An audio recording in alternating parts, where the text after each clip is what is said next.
Trump better be hoping and praying because tomorrow the Supreme Court hears arguments on whether he's able to stay on the Colorado ballot or any other state ballot for that fact. If they rule against him, that's the end of his presidential career.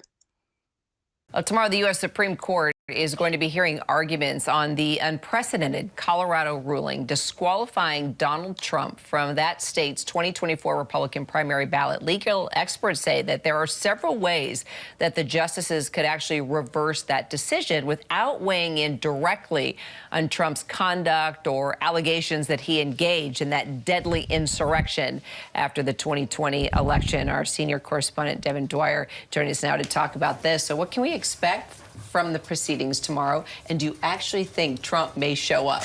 You really never know what he's going to do. I probably shouldn't have even asked you that. Well, you don't. They're not expecting him to come, but as we've seen, anything can happen. It would make a spectacle, wouldn't it? It sure would. Make the headlines. With 3 justices that he appointed on that court deciding this huge case, Kira, this is a really big deal tomorrow at the Supreme Court. For a court that likes to stay away from politics, the court is now stepping into the middle of the 2024 presidential election. They're taking on this question that's divided states, it's divided election officials, it's divided the country. Everybody has an opinion. Is Donald Trump ineligible to be on the ballot because of his efforts to overturn the results of the 2020 election? Colorado's top court.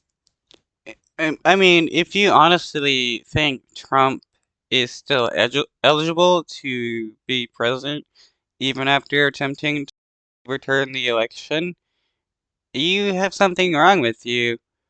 Because you're saying that a person that attempts to interfere with the election should still be able to become president, the highest position in the United States.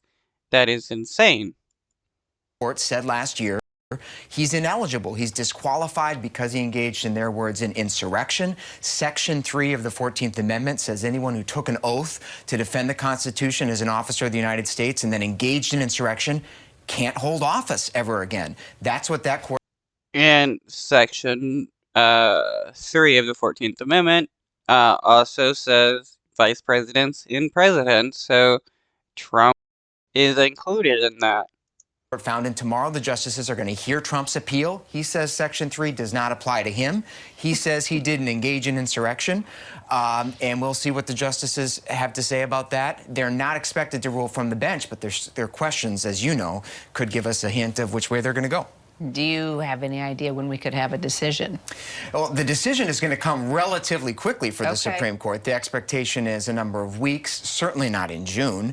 Colorado's primary is on Super Tuesday, March 5th, so the expectation is that they will issue some sort of a decision so that voters can go to the polls in Colorado knowing, you know, the standing of and outcome of this case. So we're thinking Yeah, because if they don't have their decision by the time Colorado starts doing their voting, well then people won't be able to vote for him, and Trump is going to lose out on a lot of votes.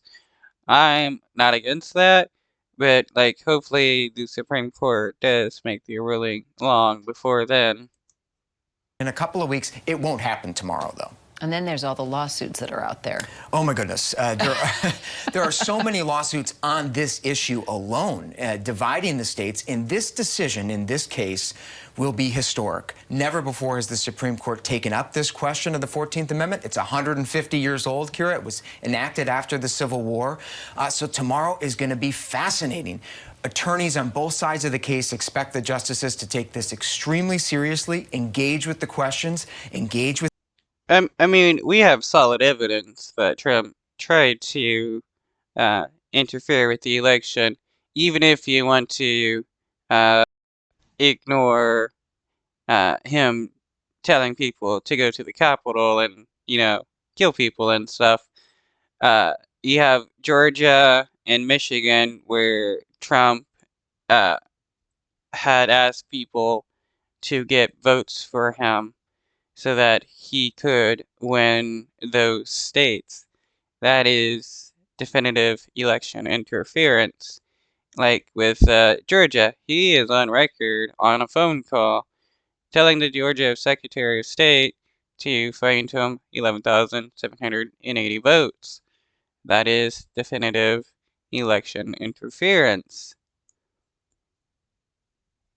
With the issue, we'll have to see whether they get into the nitty-gritty about whether they think Donald Trump is an insurrectionist. There are lots of different ways that they could decide this case, including some that are technical, procedural, but no doubt those questions from those justices are going to be absolutely